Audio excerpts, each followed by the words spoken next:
ভাই একদিন আমি থেমে যাই বা আমাকে থামিয়ে দেওয়া হয়। হঠাৎ করে সন্ধ্যাবেলা ডিবি অফিস থেকে কল আসে, তুমি যেখানেই থাকো তাড়াতাড়ি মিন্টু রোড ডিবি অফিসে এসে আমাদের সাথে দেখা করো। আমিও ভাই সরল মনে চলে যাই ডিবি অফিসে। গিয়ে দেখলাম আমার নামে নাকি একটি ক্লেম করা হয়েছে, যেই করছে আপনাদের সবারই পরিচিত একজন মানুষ। তারপর ভাবছি যে আমার কাছ থেকে মুসলেখা নিবে বা আমাকে কিছু জিজ্ঞাসাবাদ করে ওইখান থেকে ছেড়ে দিবে। যেহেতু আমার নামে কোনো অভিযোগ নাই, আমার নামে কোনো মামলা জিডি কোনো কিচ্ছু নাই, একজনের কথায় আমাকে ডাকিয়েছে ওইখানে। আমাকে কোনো কিছু জিজ্ঞেস করলো না, শুধু ভিডিওর সাথে আমার চেহারাটা মিলিয়ে বলছিল হ্যাঁ এইটাই সেই ছেলে। এরপর এমন ভাবে নোংরা নোংরা গালি আমাকে দিচ্ছিল, যে সকল গালিগুলো কখনোই আমি ভাষায় আপনাদের সামনে প্রকাশ করতে পারবো না। একজন আইন শৃঙ্খলা বাহিনীর মুখের ভাষা এরকম হতে পারে সেটা কখনো কল্পনায় ভাবি নাই। যেহেতু অতীতে আমাকে কখনো কোনো পুলিশ ধরে নাই, যেহেতু অতীতে কেউ আমার শরীরে কখনো আঘাত করে নাই, সেহেতু আমার মনের মধ্যে কোনো ধরনের চিন্তা ভাবনা ছিল না। কথা বলতে বলতে পিছন দিকে আমার হাতের মধ্যে হ্যান্ডকাপ পরিয়ে ফেলে, মাথার মধ্যে কালো একটি টুপি পরিয়ে ফেলে। সে কালো চাদরে ঢাকা অবস্থায় আমি কাউকে দেখতে পারছিলাম না। আমার শরীরে ভাই এলো পাথারি আঘাত করা হয়, যে যেখান থেকে পারে সেখান থেকে আমাকে আঘাত করতে থাকে। যেন মনেই হচ্ছিল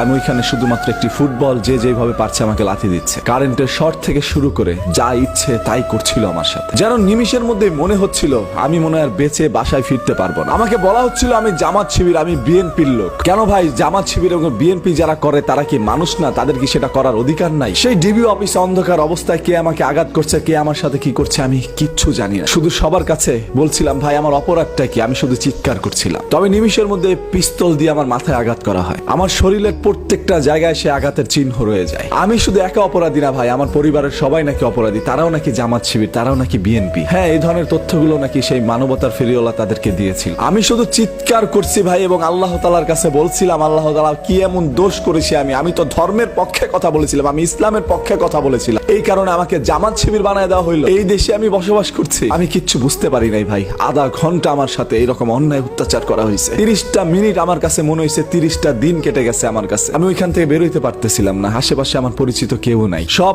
অপরিচিত মুখগুলো আমার উপর এইভাবে ঝাঁপিয়ে পড়েছে। ডিবি অফিস বা যে কোনো একটি আইন শৃঙ্খলা বাহিনীর প্রতিষ্ঠান, সেটা হচ্ছে আমাদের একটি আস্থার জায়গা। সেই আস্থা নিয়েই আমি তাদের কাছে তাদের ডাকে সাড়া দিয়েছিলাম। তবে তারা আমার সাথে এরকম আচরণ করবে সেটা কখনো কল্পনা করিনি। শরীরের আঘাতের যন্ত্রণা যতটা না তীব্র, তার চেয়ে তাদের মুখের গালিগুলো তার চেয়ে বেশি তীব্র। আপনারা হয়তো যারা তাদের গালি খেয়েছেন তারা বুঝতে পারবেন। আমি স্বাধীন দেশের স্বাধীন একজন কন্টেন্ট ক্রিয়েটর ভাই। আমি সত্য কথা বলতে চেয়েছিলাম, তবে সেই মুখটা অনেক আগে বন্ধ করে রাখা হয়েছে এবং বলা হয়েছে এই ধরনের তথ্যগুলো যদি আমি কখনো প্রকাশ করি তাহলে তারা আমাকে ক্রস ফায়ার দিয়ে মেরে ফেলবে। এবং সবসময় তারা আমাকে মনিটরিং এর মধ্যে রেখেছিল, সবসময় দেখতো আমি কি করতাম। যদি কখনো এই ধরনের কথাগুলো বলতে চাইতাম তাহলে তখনই আমাকে তারা মেরে ফেলতো। আমি বলতে পারি নাই ভাই, আমি তাদের গোলামি করে গিয়েছিলাম। আমার কোনো দোষ, আমার কোনো অপরাধ ছিল না। আমি সত্যটা প্রকাশ করেছিলাম। আমি ধর্মের জন্য কথা বলেছিলাম ভাই, আমি দেশের জন্য কথা বলেছিলাম, যার কারণে আমার মুখ বন্ধ